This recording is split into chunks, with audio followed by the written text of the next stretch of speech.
ओम शांति 19/2/2025 प्रातः मुरली ओम शांति बाप दादा মধুবন। বাবা বলেছে, মিঠে বাচ্চে, তোমরা এতদিন যা কিছু পড়েছো সেগুলোকে ভুলে যাও। জিতে জি মরা মানে সব কিছু ভুলে যাওয়া, আগের সব কিছু ভুলে যাওয়া। পিছলা কুছ ভি ইয়াদ না আয়, হ্যাঁ, আগের কোনো কিছুই যেন মনে না পড়ে। যা কিছু পড়েছো সব ভুলে যাও, বাবা যা বলছে সেইটাকে মনে রাখো। প্রশ্ন, যে পুরো জিতে জি মরেনি তার নিশানি কি হবে? যে পুরো জিতে জি মরেনি মানে নতুন করে যার জীবন এখনো শুরুই হয়নি, যে এখনো পুরানো দুনিয়ার কথা মনে রেখেছে, হ্যাঁ, তার নিশানি কি হবে? উত্তর, সে বাবার সাথেও আর্গু করতে থাকবে। তার মানে পুরো জিতে জি মরেনি মানে যার আগের পড়াগুলো মনে আছে, তাহলে সে কি করবে? বাবার সাথেও আর্গু করবে, বাবার জ্ঞানের সাথে, হ্যাঁ, তর্ক করবে, শাস্ত্রের উদাহরণ দিতে থাকবে যে না, শাস্ত্রে তো এরকম বলেছে, হ্যাঁ, আর এখানে বাবা এরকম বলছে। তার মানে কি, সে পুরানো জিনিস এখনো মনে রেখেছে, তাহলে পুরো জিতে জি মরেনি। যে পুরো মরে গেছে সে তো বলবে বাবা যা শোনায় সেটাই সত্য, আমরা আধা কল্প যা শুনেছি সেটা মিথ্যাই ছিল, তাই এখন সেটা মুখেও আনবো না। বাবা বলে হিয়ার নো ইভিল। বাবা কি বলে? Hear no evil, see no evil, talk no evil. খারাপ কথা শুনো না, বলো না, দেখো না। তার মানে বাবা বলছে যে যে শাস্ত্রের কথা সেটা আর শুনো না, তুমি এখন বাবার কথা শোনো। গীত ওম নমঃ শিবায়। ওম শান্তি। বাচ্চাদের বোঝানো হয় যখন শান্তিতে বসাও, যাকে নেষ্টা অক্ষর বলেছে, এই ড্রিল করানো হয়। এখন বাবা বসে রুহানি বাচ্চাদের বোঝায় যে জিতে জি তোমরা মরে গেছো। বলেও আমরা জিতে জি মরে গেছি, বেঁচে থেকেও মরে গেছি। যেরকম মানুষ মরে গেলে সব কিছু ভুলে যায়, শুধু তার মধ্যে কি থাকে? সংস্কারটা থাকে আত্মাটার মধ্যে। এখন তোমরাও বাবার হয়ে এই দুনিয়া থেকে মরে গেছো। বাবা বলে তোমাদের মধ্যে ভক্তির সংস্কার ছিল, এখন সেই সংস্কার বদলাচ্ছে। তাহলে জিতে জি তোমরা মরছো না, তাহলে ভক্তির সংস্কারটা বদলে যাচ্ছে। তার মানে কি, হ্যাঁ, এই শরীরেই আছি কিন্তু আগের সংস্কার থেকে মরে গেছি। তো মরলে মানুষ যা পড়েছে সব কিছু ভুলে যায় না, আবার পরের জন্মে নতুন করে তাকে পড়তে হয়, আবার অ ক খ ABCD পড়তে হয় না। যদি কেউ ডাক্তার হয় কিন্তু শরীর ছাড়ে, তাহলে সে কি যখন আবার নতুন করে জন্ম নেবে তখন কি সে ছোট থেকে ডাক্তার হবে? হবে না, আবার তাকে অ ক খ ABCD শিখতে হবে। তো বাবাও বলে তোমরা যা কিছু পড়েছো সেগুলো সব ভুলে যাও, তোমরা তো বাবার হয়েছো না, এখন নতুন জন্ম, আমি তোমাদের নতুন কথা শোনাই। তো এখন বেদ, শাস্ত্র, গ্রন্থ, জপ, তপ আদি এই সব কথা ভুলে যাও। তাই বলা হয় hear no evil, see no evil. এটা তোমাদের বাচ্চাদের জন্য। কেউ অনেক শাস্ত্র আদি পড়েছে, তার পুরো মরে নেহি হে তো ফালতু আর্গু করেঙ্গে। কেউ হয়তো অনেক শাস্ত্র আদি পড়েছে আর এখন বাবার জ্ঞানে এসেছে কিন্তু পুরো মরে নেহি হে মানে পুরো মরেনি, মানে আগের শাস্ত্রের কথাও সে শোনে বা মনে আছে, তাহলে সে ফালতু কি করবে? বাবা বলছে তর্ক করবে। মার গয়ে ফির কবি আর্গু নেহি করেঙ্গে। আর যদি মরে যায় মানে পুরনো সব ভুলে যায়, তাহলে কখনোই তর্ক করবে না। বলে বাবা যা শোনায় সেটাই সত্য, বাকি কথা আমি কেন মুখে আনবো? বাবা বলে এটা মুখে এনেও না, এই শাস্ত্রের কথা। Hear no evil. বাবা ডাইরেকশন দেয় না, কিচ্ছু শুনো না, বলো এখন আমরা জ্ঞান সাগরের বাচ্চা হয়েছি, তাহলে ভক্তিকে কেন মনে রাখবো? আমরা এক ভগবানকেই স্মরণ করি। বাবা বলে ভক্তি মার্গকে ভুলে যাও। আমি তোমাদের সহজ কথা শোনাই যে আমি বীজকে ইয়াদ করো তো সারা ঝাড় বুদ্ধিতে চলে আসবে। তোমাদের মুখ্যই হলো গীতা, গীতাতেই ভগবানের জ্ঞান আছে। এখন এটা নতুন কথা, নতুন কথায় সাদা কি হয়? বেশি ধ্যান দিতে হয়। আর এটা খুব সিম্পলও কথা। সব থেকে বড় ব্যাপার হলো ইয়াদ করার। ঘুরি ঘুরি বলতে হয় বাবাকে, মান মানা ভব, মনে মনে বাবাকে ইয়াদ করো। এটা খুব গুহ্য কথা। আর এই ইয়াদেই বিঘ্ন পড়ে। অনেক বাচ্চা আছে যারা সারাদিনে 2 মিনিটও ইয়াদ করে না। বাবা আজকে কি বললো? অনেক বাচ্চা আছে যারা সারাদিনে 2 মিনিটও বাবাকে ইয়াদ করে না। বাবার হয়েও যদি ভালো কর্ম না করে তাহলে ইয়াদও করে না, বিকর্ম করতে থাকে। বুদ্ধিতে বসেই না তো বলে ये बाप की आज्ञा का निरादर है, पढ़ नहीं सकेंगे, वो ताकत नहीं मिलती। তাহলে বুদ্ধিতে না বসলে কি বলবে? যেটা বাবার আজ্ঞা নিরাদর হচ্ছে, আদর হচ্ছে না, পড়তে পারে না, তো সেই শক্তি পায় না। তো জিসমানি পড়াতেও তো বল পাওয়া যায় না, কারণ পড়া হলো সোর্স অফ ইনকাম। শরীর নির্বাহ হয় সেই জিসমানি পড়ার দ্বারা। পড়াশোনা করে তো মানুষ কামাই করে, শরীর নির্বাহ হয়, তাও সেটা অল্পকালের জন্য। কেউ তো পড়তে পড়তে মরেও যায়, তখন সেই পড়াটা কি থোড়েই পরের জন্মের সাথে নিয়ে যায়? পরের জন্ম নিয়ে আবার নতুন করেই তাকে পড়তে হয়।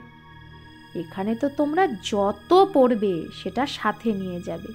আমরা যদি শরীরও ছাড়ি তাও এটা অবিনাশী পড়া না, এইটা আমরা সাথে করে নিয়ে যাব। কারণ আমরা প্রালব্ধ পাবো কোথায়? এই পড়ার ফল পাবো কোথায়? পরের জন্মে। বাকি তো দুনিয়ায় সব হলো ভক্তি মার্গ। কি কি জিনিস সেটা কেউ জানে না। রুহানি বাবা তোমাদের রুহদের মানে আত্মাদের বসে জ্ঞান দেয়। একবারই বাবা সুপ্রিম রুহ এসে রুহদের নলেজ দেয়, যার দ্বারা বিশ্বের মালিক হয়ে যাও তোমরা। ভক্তি মার্গে স্বর্গ থরেই হয়। এখন তোমরা ধনীর হয়েছ। ধনীকে বাবা। মায়া অনেকবার বাচ্চাদের নিধনকা বানিয়ে দেয়, তাই না? অনেকবার মায়া আমাদের নিধনকা বানিয়েছে। ছোট ছোট কথায় আপোষে বাচ্চারা লড়াই করে। বাবার ইয়াদে থাকে না, তাহলে নিধনকে হলো না?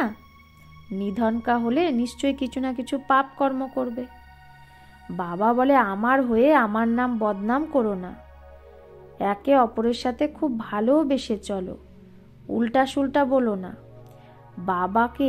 বাবার এরকম অহিল্লা, কুহিল্লা, কুবজা, ভিলনি এদেরই উদ্ধার করতে হবে। बोले भीलनी की बेर खाए, अब ऐसे ही भीलनी के थोड़े ही खा सकते हैं। भीलनी से जब ब्राह्मणी बन जाती है तो फिर क्यों नहीं खाएंगे? इसलिए ब्रह्मा भोजन की महिमा है। তা কত সুন্দর বললো। ভিলনির বের খাবে এরকম বলে। তাহলে বলছে যে ভিলনি জিনিস কি থোড়েই খাবে? কিন্তু সে যখন ভিলনি থেকে ব্রাহ্মণী হয়ে যায়, মানে আমরা যখন শূদ্র থেকে ব্রাহ্মণ হয়ে যাই, তখন কেন খাবে না? তাই ব্রহ্মা ভোজনের মহিমা আছে। শিব বাবা তো খায় না, সে তো অভোক্তা। বাকি এই রথ ব্রহ্মা বাবা তো খায় না।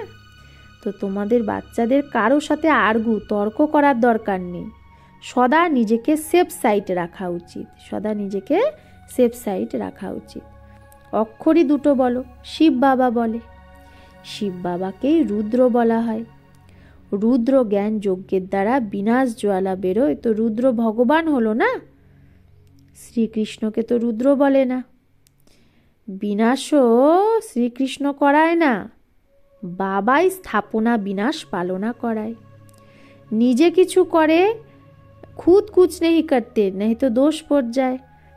বাবা নিজে কিছু করে না, বাবা করায়, নাহলে তো বাবার উপর দোষ পড়ে যাবে। বাবা হলো করণ করাবান হার। বাবা বলে আমি বলি না এরকম যে বিনাশ করো, এগুলো সব ড্রামায় সেট আছে। শঙ্কর কি কিছু করে? কিচ্ছু না। এটা শুধু গায়ন আছে যে শঙ্কর দ্বারা বিনাশ, বাকি বিনাশ তো তারা আপেই করছে। এটা তো অনাদি বানানো ড্রামা, যেটা বোঝানো হয়। রচয়িতা বাবাকে সবাই ভুলে গেছে, বলে গড ফাদার রচয়িতা, কিন্তু তাকে জানেই না। ভাবে যে সেই দুনিয়া ক্রিয়েট করে, ভাবে যে ভগবানই দুনিয়া ক্রিয়েট করে। বাবা বলে আমি ক্রিয়েট করি না, আমি চেঞ্জ করি দুনিয়াটাকে, পুরানোকে নতুন, কলিযুগকে সত্য যুগ বানাই। আমি সঙ্গমে আসি, যার জন্যই গাওয়া হয় সুপ্রিম অসপিসিয়াস যুগ। এই সঙ্গম যুগটা হলো সর্বোত্তম, হ্যাঁ, কল্যাণকারী যুগ, ধর্মের যুগ, তো একটা সুহাবানা যুগ। ভগবান কল্যাণকারী, সবার কল্যাণ করে, কিন্তু কিভাবে করে আর কি কল্যাণ করে এটা কেউ জানে না। ইংলিশে বলে লিবারেটার গাইড, কিন্তু তার অর্থ বোঝে না। হ্যাঁ, লিবারেটার মানে লিবারেট করছে, মুক্ত করছে কি থেকে? দুঃখ থেকে। গাইড কোথাকার গাইড? পরমধামে নিয়ে যাওয়ার গাইড। তো বলে ভক্তি করলেই ভগবান পাওয়া যায়, সদ্গতি পাওয়া যায়। তো সবার সদ্গতি তো আর কোনো মানুষ করতে পারে না। না হলে পরমাত্মাকে পতিত পাবন, সবার সদ্গতিদাতা কেন বলা হয়? তার মানে পরমাত্মাই সবার সদ্গতি করে, পতিতকে পাবন বানায়। বাবাকে কেউ জানে না, নিধনকে। বাবার সাথে বিপরীত বুদ্ধি সবার। এখন বাবা কি করবে? বাবা তো নিজেই মালিক না। তার শিব জয়ন্তীও ভারতেই মানায়। বাবা বলে আমি আসি ভক্তদের ফল দিতে, আসিও ভারতেই। আসার জন্য আমার শরীর তো চাই না, প্রেরণার দ্বারা থোড়েই কিছু হবে। তো ইনমে প্রবেশ কর, ইনকে মুখ দ্বারা তুমকো জ্ঞান দেতা হুঁ। তো বাবা কি করে? ব্রহ্মায় প্রবেশ করে ব্রহ্মার মুখ দ্বারা তোমাদের জ্ঞান দেয়। গোমুখের ব্যাপার না, এটা তো এই ব্রহ্মার মুখের ব্যাপার। মানুষ ওই গোমুখ দেখিয়ে দিয়েছে, তো ব্রহ্মাই হলো সে গরু, হ্যাঁ, যার মুখ দ্বারা বলছে সেটাই গোমুখ। মুখ তো মানুষেরই চায় না, তাই বলছে মুখ তো মানুষের চায় নাকি সত্যিকারের গরুর দ্বারা হ্যাঁ জ্ঞান দেবে বাবা। তো বাবা এখানে তুলনা করছে, হ্যাঁ, সেই গরুকে জ্ঞান ঘাস খাওয়াচ্ছে। আমরাও সব গরু না, আমাদেরকে বাবা জ্ঞানরূপী ঘাস খাওয়াচ্ছে। তাই বাবা বলছে আমার তো মানুষেরই মুখ চাই নাকি কোনো পশুর। তো এই বুদ্ধি, এত কমন একটা ছোট্ট একটা বুদ্ধিও মানুষের কাজ করে না যে সত্যিই তো ভগবান কোনো পশুর মধ্যে এসে কি জ্ঞান দেবে। অন্যদিকে আবার ভাগীরথ দেখায়, তাহলে সে কিভাবে আর কবে আসে একটুও কেউ জানে না। তো বাবা বাচ্চাদের বসে বোঝায় তুমি মরে গেছো, তো ভক্তিমার্গকে একদম ভুলে যাও। শিব ভগবানও বাচ, আমাকে ইয়াদ করো তো বিকর্ম বিনাশ হয়ে যাবে। তো শিব ভগবানও বাচ কি? আমাকে ইয়াদ করো তো বিকর্ম বিনাশ হয়। আমি হলাম পতিত পাবন, তোমরা পবিত্র হয়ে গেলে সবাইকে নিয়ে যাব, মেসেজ ঘরে ঘরে দাও। বাবা বলে আমাকে ইয়াদ করো তো বিকর্ম বিনাশ হবে, তোমরা পবিত্র হয়ে যাবে, বিনাশ সামনে দাঁড়িয়ে আছে। তোমরা ডাকো না, হে পতিত পাবন এসো, পতিতকে পাবন বানাও, রামরাজ্য স্থাপন করো, রাবণ রাজ্য থেকে মুক্ত করো। তো প্রত্যেকেই নিজের নিজের জন্য চেষ্টা করে। বাবা তো বলে আমি এসেই সবার মুক্তি করি, সবাইকে 5 বিকাররূপী রাবণের জেল থেকে ছাড়াই। সবাই রাবণের জেলে পড়ে আছে, আমি সবার সদ্গতি করি। আমাকে বলাও হয় দুঃখকর্তা সুখকর্তা। রামরাজ্য তো নিশ্চয়ই নতুন দুনিয়ায় হবে না। তোমাদের পাণ্ডবদের এখন হলো প্রীত বুদ্ধি, তো কারো কারো তো ফরেন ঝট করে প্রীত বুদ্ধি হয়ে যায়, কেউ কেউ তো আস্তে আস্তে প্রীত জোটায়, কেউ তো বলে ব্যাস আমি সব কিছু বাবাকে সারেন্ডার করি, এক বাবা ছাড়া দ্বিতীয় কেউই নেই আমার, সবার সাহারা এক গডই। সবার সাহারাকে এক গডই। কত সিম্পল থেকে সিম্পল কথা এটা। বাবাকে ইয়াদ করো আর চক্রকে ইয়াদ করো, তো চক্রবর্তী রাজা রানী হবে। এই স্কুলটা হলোই বিশ্বের মালিক হওয়ার, তবেই তো চক্রবর্তী রাজা নাম পড়েছে। চক্রকে জানলেই আবার চক্রবর্তী হবে, এটা বাবাই বোঝায়। বাকি আরগু কিচ্ছু করা উচিত না। বলো ভক্তি মার্গের সব কথা ছাড়ো, বাবা বলে শুধু আমাকে ইয়াদ করো। মূল কথাই হলো এটা। যে তীব্র পুরুষার্থী হয় সে একদম জোরসে পড়াতে লেগে যায়, তার যার পড়ার শখ থাকে সে তো ভোরবেলা উঠে পড়া করে। ভক্তিওয়ালেও যারা ভক্তি করে তারাও ভোরবেলা ওঠে, নওধা ভক্তি কত করে। যখন একদম মানে মাথা গলা কাটার জন্য একদম প্রস্তুত হয়ে যায়, তখনই তাদের সাক্ষাৎকার হয়। তো এখানে তো বাবা বলে এই সাক্ষাৎকারও একদম লোকসানদায়ক। সাক্ষাৎকারে গেলে পড়া আর যোগ দুটোই বন্ধ হয়ে যায়, টাইম ওয়েস্ট হয়ে যায়। তাই ধ্যান আদি শক্ত একদম রাখা উচিত না। এটাও বড় বিমারি। অনেকে থাকে যে আমি ধ্যানে চলে যাব, এই দেখবো ওই দেখবো। তো বাবা বলছে এগুলো শখ রাখা এটাও এক রকমের অসুখ, যার মধ্যে মায়ার প্রবেশতা হয়ে যায়। যেরকম লড়াইয়ের সময় নিউজ শোনায়, তো बीच में ऐसी कुछ खराबी कर देते हैं जो कोई सुन ना सके। माया भी बहुतों को বিঘ্ন डालती है। যেরকম লড়াইয়ের সময় নিউজ শোনায়, তো মাঝখানে এমন কিছু খারাপি করে দেয় যে কেউ শুনতেই পারে না। তো মায়াও এরকম অনেকের বিঘ্ন সৃষ্টি করে, বাবাকে ইয়াদ করতে দেয় না। বোঝা যায় এর ভাগ্যে বিঘ্ন আছে। দেখা যায় মায়ার প্রবেশতা তো নেই, দেখা হয়, চেক করা হয়, তো বেকায়দা তো কিছু বলে না। তো ফির ঝট বাবা নিচে উতার দেंगे। তো ঝট করে বাবা তখন কি করবে, নিচে নামিয়ে দেবে। অনেক মানুষ বলে আমাদের শুধু সাক্ষাৎকার হোক, তাহলেই এত আমার সব ধন সম্পত্তি সব আমি তোমাকে দিয়ে দেব। বাবা বলে এগুলো তুমি নিজের কাছেই রাখো, ভগবানের তোমার পয়সার কি দরকার। বাবা তো জানে এই পুরানো দুনিয়ায় যা কিছু আছে সব ভস্ম হয়ে যাবে। বাবা কি করবে? বাবার কাছে তো ফুরি ফুরি বুঁদ বুঁদ তালাব হয়ে যাতা है। বাবার কাছে এই বিন্দুতে বিন্দুতেই সিন্ধু হয়। গরিবের এক একটা পয়সায় সবার এক এক পয়সা করেই বাবার কাছে অনেক হয়ে যায়। বাবা তাই বলে যে তোমার পয়সা তোমার কাছেই রাখো, তুমি কন্ডিশন দিচ্ছ যে আমার সাক্ষাৎকার হলে আমি তোমাকে সব দেব।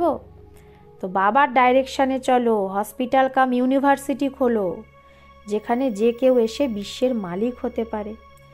কিন্তু 3 প্যার পৃথ্বীতে বসে তোমরা মানুষকে নর থেকে নারায়ণ বানাও। বাবা বলছে 3 পা জায়গায় বসে তুমি মানুষকে নর থেকে নারায়ণ বানাতে হবে তোমাকে। কিন্তু এই 3 পা জায়গায় পাওয়া যায় না। বাবা বলে আমি তোমাদের সব বেদশাস্ত্রের সার বলি। এই শাস্ত্র হলো সব ভক্তি মার্গের। বাবা কোনো নিন্দা করে না, এটা তো খেলা বানানো আছে না, এটা শুধু বোঝানোর জন্য বলা হয়। তাও তো এটা খেলাই না, খেলার আমরা নিন্দা করতে পারি না। আমরা বলি জ্ঞান সূর্য, জ্ঞান চন্দ্রমা। তো সেই চন্দ্রমা আদিতে গিয়ে খুঁজতে থাকে মানুষ। জ্ঞান চন্দ্রমার জ্ঞানটা উড়িয়ে দেয়, সে চাঁদে গিয়ে জায়গা খুঁজছে। তো সেখানে কি কোনো রাজাই রাখা আছে কি চাঁদে? জাপানিরা সূর্যকে মানে, আমরা বলি সূর্যবংশী, তারা আবার সূর্যে বসে পূজা করে। তারা কি করে, বসে সূর্যের পূজা করে, সূর্যকে জল দেয়। তো বাবা বাচ্চাদের বোঝায় কোনো কথায় বেশি আর্গু করা উচিত না। কথাটাই একটাই শোনাও। বাবা বলে মা মেকা মিয়াদ করো তো পাবন হয়ে যাবে। এখন রাবণ রাজ্যে সবাই পতিত, কিন্তু নিজেকে পতিত কেউ ধরেই মানে। বাচ্চা, তোমাদের এক চোখে শান্তিধাম আর এক চোখে সুখধাম, বাকি এই দুঃখধামকে ভুলে যাও। তোমরা হলে চৈতন্য লাইট হাউস। এখন প্রদর্শনীতেও নাম রাখা আছে ভারত দি লাইট হাউস, কিন্তু সেটা কেউ থোড়েই বুঝবে। ভারত দি লাইট হাউস মানে কি? তোমরাই তো এখন লাইট হাউস না। পোর্টে লাইট হাউস স্টিমারকে রাস্তা বলে। পোর্টে কি হয়, বন্দরে সে লাইট হাউস দেখেই স্টিমার রাস্তা ঠিক খুঁজে নেয়। তো তোমরাও সবাইকে রাস্তা বলো কিসের? মুক্তি আর জীবন মুক্তি ধামের। তাহলে আমরা লাইট হাউস হলাম না? যখন কেউ প্রদর্শনীতে আসে তো খুব প্রেম সে বলো, গডফাদার তো সবার একজনই না। তো গডফাদার বা পরম পিতা বলে আমাকে ইয়াদ করো, তো নিশ্চয়ই মুখ দ্বারাই বলবে না। ব্রহ্মা দ্বারা স্থাপনা, আমরা সব ব্রাহ্মণই হলাম ব্রহ্মা মুখ বংশাবলী। তোমাদের ব্রাহ্মণদের সে ব্রাহ্মণও মহিমা গায়। দুনিয়ার যে ব্রাহ্মণ আছে, জিসমানি ব্রাহ্মণ, তারাও আমাদের মহিমা গায়। ব্রাহ্মণ দেবতায় নামা। উঁচু থেকে উঁচু এক বাবাই, সে বলে আমি তোমাদের উঁচু থেকে উঁচু রাজযোগ শেখাই, যার দ্বারা তোমরা সারা বিশ্বের মালিক হয়ে যাও। সেই রাজাই তোমাদের থেকে কেউ ছেনাতে পারে না। আমাদের এমন রাজত্ব বাবা দেয় যেটা কেউ ছিনাতে পারবে না। ভারতেরই পুরো বিশ্বে রাজ্য ছিল। ভারতের কত মহিমা! সত্যযুগে পুরো ভারতই ভারত, পুরো বিশ্বের নামই হবে ভারত। সেখানে আর অন্য কোনো খণ্ড থাকবে না। এখন তোমরা জানো আমরা শ্রীমতে এই রাজ্য স্থাপন করছি। আমরা কি করছি? শ্রীমতে এই রাজ্য স্থাপন করছি। अच्छा, मीठे मीठे सिखिलदे बच्चों प्रति मात पिता बाप दादा का याद प्यार और गुड मॉर्निंग। रूहानी बाप की रूहानी बच्चों को नमस्ते। हम रूहानी बच्चों की रूहानी मात पिता बाप दादा को याद प्यार गुड मॉर्निंग और नमस्ते नमस्ते नमस्ते। शुक्रिया बाबा, आपको लाख लाख शुक्रिया। ধারণার জন্য মুখ্য সার। 1, তীব্র পুরুষার্থী হওয়ার জন্য পড়ার শখ রাখা উচিত। তো তীব্র পুরুষার্থী হওয়ার জন্য কি রাখা উচিত? পড়ার শখ। ভোরবেলা উঠে পড়া পড়তে হবে। সাক্ষাৎকারের আশা রাখা উচিত না, এতেও টাইম ওয়েস্ট হয়। 2, শান্তিধাম আর সুখধামকে ইয়াদ করতে হবে। এই দুঃখধামকে ভুলে যেতে হবে। কারোর সাথে আর্গু করা উচিত না। প্রেম ভরে মুক্তি আর জীবন মুক্তি ধামের রাস্তা বলা উচিত। বরদান, সদা সুখের সাগরে যে লাভলীন থাকে সেই অন্তর্মুখী ভব। সদা যে সুখের সাগরে লাভলীন থাকে সেই অন্তর্মুখী ভব। বলা হয় অন্তর্মুখী সদা সুখী। যে বাচ্চা সদা অন্তর্মুখী ভবের বরদান প্রাপ্ত করে সে বাপ সমান সদা সুখের সাগরে লাভলীন থাকে। যে বাচ্চা সদা অন্তর্মুখী ভবর বরদান প্রাপ্ত করে সে বাপ সমান সদা কি থাকে? সুখের সাগরে লাভলীন থাকে। সুখদাতার বাচ্চা নিজেও সুখদাতা হয়ে যায়। সর্ব আত্মাকে সে সুখেরই খাজানা বাড়তে থাকে। তো এখন অন্তর্মুখী হয়ে এই রকম সম্পন্ন মূর্তি হয়ে যাও যে তোমাদের কাছে যে কেউ যে কোনো ভাবনা নিয়ে আসুক তো তার ভাবনা যেন সম্পন্ন করেই যায়। তোমার কাছে যে ভাবনা নিয়ে আসবে সেটা যেন তার পূর্ণ হয়। যেরকম বাবার খাজানায় অপ্রাপ্ত কোনো বস্তু নেই, সেরকম তোমরাও বাবার সমান ভরপুর হও। যেরকম বাবার খাজানায় অপ্রাপ্ত কিছু বস্তু আছে নেই, সেরকম আমরাও যেন বাবার সমান ভরপুর হই। যে কেউ আমাদের কাছে যে ভাবনা নিয়ে আসুক সেটা যেন তার পূর্ণ হয়ে যায়। স্লোগান, রুহানি শানে থাকো তো কখনো অভিমানের ফিলিং আসবে না। তো রুহানি শানে থাকলে আমাদের মধ্যে কখনো অভিমানের ফিলিং আসবে না। অব্যক্ত ইশারা, একান্ত প্রিয় হও, একতা আর একাগ্রতাকে ধারণ করো। একান্ত প্রিয় হও, একতা আর একাগ্রতাকে ধারণ করো। নিজেকে সদৈব আন্ডারগ্রাউন্ড অর্থাৎ অন্তর্মুখী বানানোর চেষ্টা করো। আন্ডারগ্রাউন্ডও সারা কারোবার চালায়, সেরকম অন্তর্মুখী হয়েও যে কোনো কার্য করতে পারো। অন্তর্মুখী হয়ে কার্য করলে এক তো বিঘ্ন থেকে মুক্ত হয়ে যাবে, আর একটা সময়ের বাঁচাব, সময় অনেক বাঁচবে। তৃতীয়, সংকল্পের বাঁচাব বা বাঁচাত হয়ে যায়গি। হ্যাঁ, সংকল্পেরও বাঁচাত হবে। একান্তবাসীও আর সাথে সাথে রমণীকতাও এতটাই যেন হয়। একান্তবাসী মানে এরকম না কারোর সাথে কথা বলবো না, সিরিয়াস থাকবে, এরকম না। একান্তবাসী মানে তুমি একদিকে অন্তর্মুখীও হও আর সাথে সাথে রমণীকতাও যেন ততটাই থাকে। আচ্ছা, ওম শান্তি।